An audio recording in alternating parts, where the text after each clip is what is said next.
Assalamualaikum warahmatullahi wabarakatuh. Perkenalkan, saya Dr. Andrian Sabun Nursid. Saya dokter spesialis kulit kelamin yang bertugas di Rumah Sakit Umum Depati Hamzah, Kota Pangkal Pinang, Kepulauan Bangka Belitung.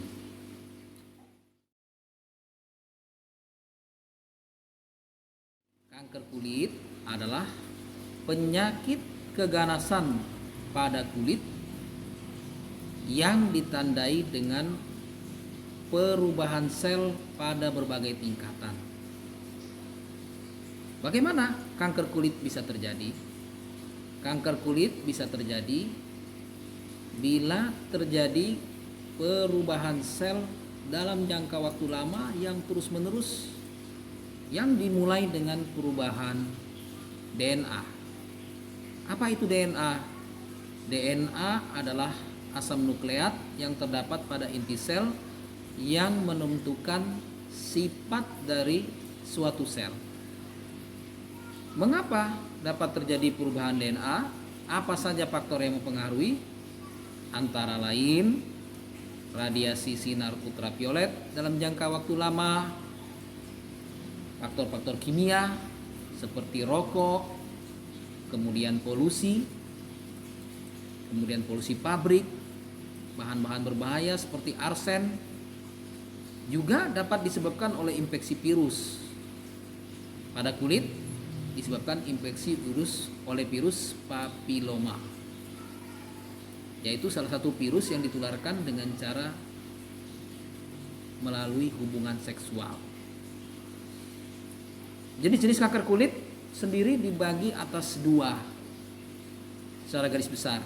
Yang pertama adalah kanker kulit melanoma.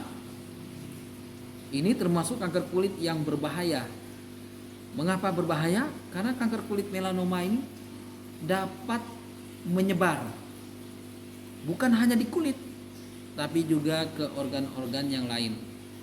Bahkan dapat menyebar ke mata, ke hati, dan dapat juga menyerang kuku dan bagian-bagian tubuh yang lain. Kanker kulit melanoma jarang terjadi, tapi kalau terjadi dia bersifat berbahaya. Apa ciri kanker kulit melanoma?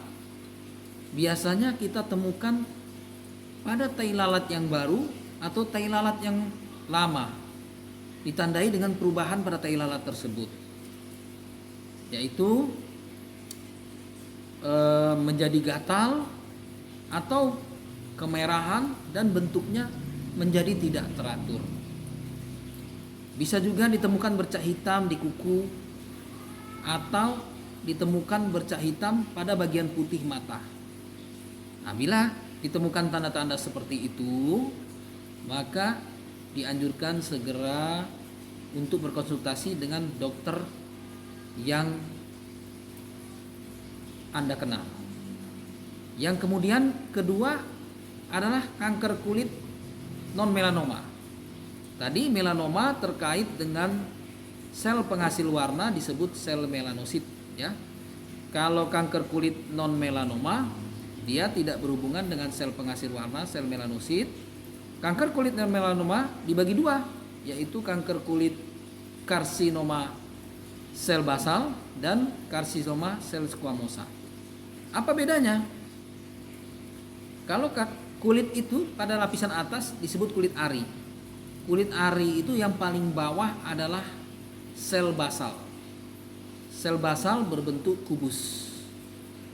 Kemudian sel basal akan membelah ke atas menjadi lapisan pipih, sel keratinosit. Jadi kulit itu dimulai dari sel basal terus naik ke atas menjadi sel pipih. Bila kanker kulitnya berasal dari sel yang di bawah, maka disebut karsinoma sel basal. Bila yang berasal dari sel yang lebih di atas, maka disebut karsinoma sel squamosa. Apa bedanya? Bedanya kalau karsinoma sel basal biasanya mengenai usia yang lebih muda, sedangkan karsinoma sel squamosa lebih cenderung kepada usia yang lebih tua. Gambaran klinisnya bagaimana? Biasanya kita menemukan benjolan berwarna merah, bisa juga ditemukan luka yang tidak sembuh-sembuh dengan tepi dengan benjolan berwarna merah disertai dengan gambaran pembuluh darah yang banyak di daerah tumor tersebut. Nah, bila kita menemukan tanda-tanda seperti ini, maka dianjurkan segera menemui dokter untuk mendapatkan pertolongan dan tindakan lanjut. Dokter akan memastikan dengan cara melakukan tindakan biopsi. Biopsi itu pengambilan jaringan, kemudian akan diperiksa di bagian histopatologi, ya. Tetapi tidak seperti melanoma, karsinoma non melanoma, yaitu karsinoma sel basal maupun karsinoma sel squamosa, dia biasanya tidak menyebar terlalu cepat, dia bersifat lambat, ya. Kalau non melanoma dia, kalau karsinoma melanoma dia lebih berbahaya.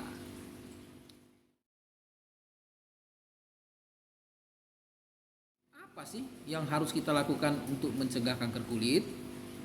Yang pertama, hindari paparan matahari yang berlebihan, terutama pada jam-jam yang mataharinya itu sangat kuat, di atas jam 10 sampai jam 2 siang.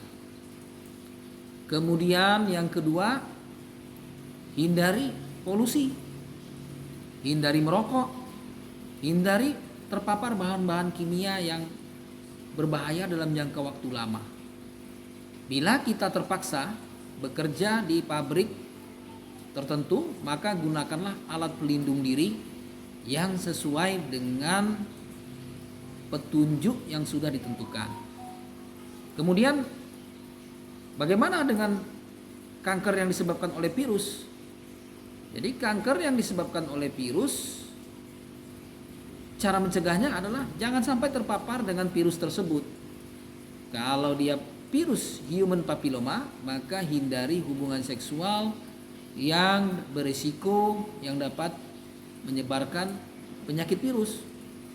Harus selalu setia dan berhubungan seksual dengan pasangan tetap saja. Tidak boleh berganti-ganti pasangan sehingga dapat berisiko untuk terjadinya infeksi virus papilloma. Pada infeksi virus papilloma dapat terjadi kanker kulit di daerah-daerah genital, yaitu daerah kelamin, dapat juga terjadi di daerah kelamin laki-laki maupun kelamin wanita, dapat di daerah sekitar anus maupun kulit di area sekitarnya.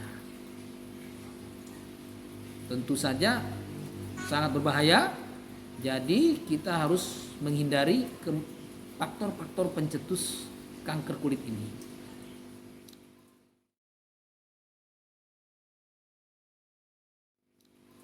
Pengobatannya bagaimana? Bila kita terkena kanker kulit, maka kita segera ke dokter. Dokter biasanya akan melihat apakah ini kanker kulitnya menyebar atau hanya bersifat lokal aja di tempat itu saja. Bila bersifat lokal, biasanya dokter akan melakukan tindakan bedah kulit dengan cara mengangkat secara keseluruhan jaringan kankernya, kemudian akan melakukan penutupan dengan menjahit pada kulit yang sudah dioperasi tadi. Nah, tapi bila pada kanker yang sudah menyebar, mungkin akan dilakukan tambahan. Selain operasi, dilakukan tindakan kemoterapi atau kemudian siapa aja yang bisa terkena kanker kulit? Yang bisa terkena kanker kulit dapat mengenai semua orang yang memiliki faktor risiko yang sudah saya sebutkan tadi. Maka mencegah lebih baik daripada mengobati. Untuk itu selalu lindungi diri Anda dan jaga kesehatan Anda. Terima kasih. Assalamualaikum warahmatullahi wabarakatuh.